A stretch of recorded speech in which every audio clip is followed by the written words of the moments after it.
Louisiana beer reviews. We're looking at a new beer you bought called Sierra Nevada Electrotropical Juicy IPA. I never heard of it till just now. Yeah, I'm kind of partial to Sierra Nevadas. I always have liked their beers ever since back in the 80s when they first came in with their pale ale, which to me just tastes like a really light-bodied, very flavorful IPA. But they claim it's a pale ale, but who knows? Anyway. I think it is. I don't know much about this one. I've tasted it. It tastes pretty good. I don't know anything about it. I didn't look it up on the website. I wish I would have. Well, I'm going to go ahead and crack it open, pour it, look at the appearance, taste, smell it, let you know what we think about it. I'm going to post notes below this video about the link and everything so you can look it up. When you link to it, it'll tell you the ingredients. These are not the prop glasses. I know somebody's going to say, that's Pilsner glasses. I know, but it's okay. Everything's going to be okay. Don't be jealous. Yeah, don't be jealous of the Budweiser glasses. Yeah, it's coming through, I guess, because of the vessel. Off-white. Yeah, it's off-white. Hazy. It's a real thick head. And of course, we're drinking them out of Pilsner glasses. We know. Streaming bubbles, hazy bubbles. So do you know if they make hazy if there's a particular glass out there that's designed for an IPA? I know Tulip. Oh, Tulip. Why? I know as people say because it goes in and brings it back. Well, I have porter glasses they're like that, designed the same way. I think the tulip glass, the only difference between a porter glass and a tulip glass is the lip that flips back like it's a flower. Hence a tulip, I guess. Yeah, they look like a tulip bulb. Or tulip flower. I bought a tulip glass at a thrift store. It's great. I use it all the time. Remember the Modelo tulip glasses I had, the gold rim? You know, this with the stem. Mm-hmm. Two Modelo. One of them broke. Mm.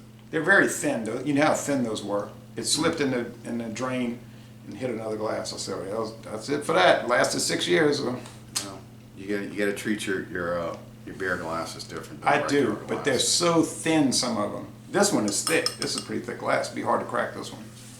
Well, let's not try. I'll give it a good effort.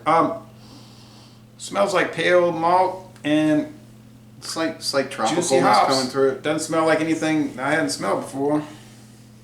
Not saying that's bad. It's kind of a mellow smell. It's not really punching you in the face. Can I see it again? It's coming in at 6% alcohol. I do know that. It's good. So it's at that average borderline to alcohol you would expect to get. It's actually got less alcohol than the Dale's Pale Ale. And they got the date, guys, and it's easy to read. It's not some kind of like hieroglyphics. Ooh, yeah. It's like, ooh, let's try to confuse them. Right. Okay. Well, cheers to the world. And it's spongy. The head is now spongy. You really are trying to crack these. No. If I did, I'd buy you new ones. And you know I ain't going to crack them because I don't feel like buying glasses. Okay. Man, it's watery. You tried it before. I never had it. What's that have to do with the taste we're doing right now? It's watery. I don't think it's watery. I think it has a medium body. It has a little oiliness from the hop resins, I'm sure. I'm not getting any oiliness. I'm getting water and like a spiciness. Sweet white bread, a little spiciness from the hops. Bitterness is low. I bet you the IBUs on this would be about 45. I'm not getting any bread. It's kind of like a high alcohol pale ale more than an India pale ale in my perception of it. Talking about pale ales. It's like a watered down Dale's pale ale. good IPA. Kind of like Dale's pale ale. No, Dale's Pale Ale is a lot stronger than this. And it's got a more of a Yeah, you're right. It's a pale ale and it's stronger than this India pale ale. Yeah. Mm-hmm. Funny, isn't it? Well, a lot of folks have often said through the years that Dale's pale ale is more like an IPA. It's more like an IPA than it is a pale ale. This is very sweet. It's sugary. Now, a lot of people will talk about Budweiser and Miller High Life and some of those macro lagers as being so sweet, so sweet. They're not sweet like this. This is like sugar. Yeah, it's sweet. Sweet and watery.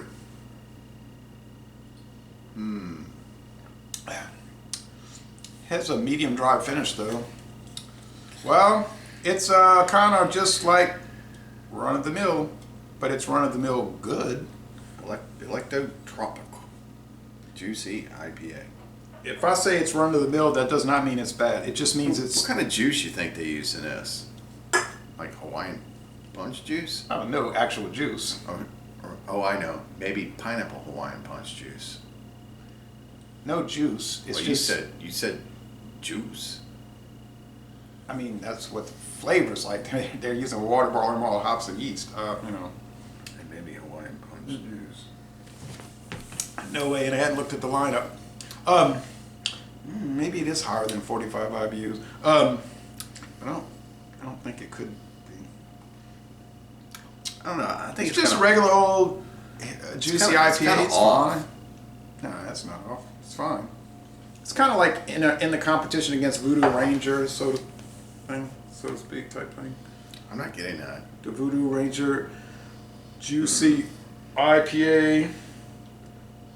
But isn't that higher alcohol than 6? I'm not really getting much off of it. It's nice. I like it. But it's not anything remarkable. It's No. like a lot of other ones I've tried.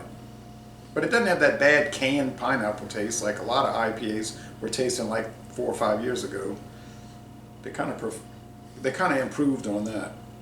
I mean, I was trying a lot of beers that were tasting like canned pineapple. Or ambrosia. I still get some of those. Ambrosia. Yeah, but that could be made with fresh vegetables that you chop. I mean, fruit that you chop up and put the coconut in it. You know, I guess the cherries wouldn't be fresh. Those are usually the people put those cherries from a jar. Well, I think it's just kind of ordinary. Yeah, I think it's just an ordinary but in a very IPA good way. that's kind of.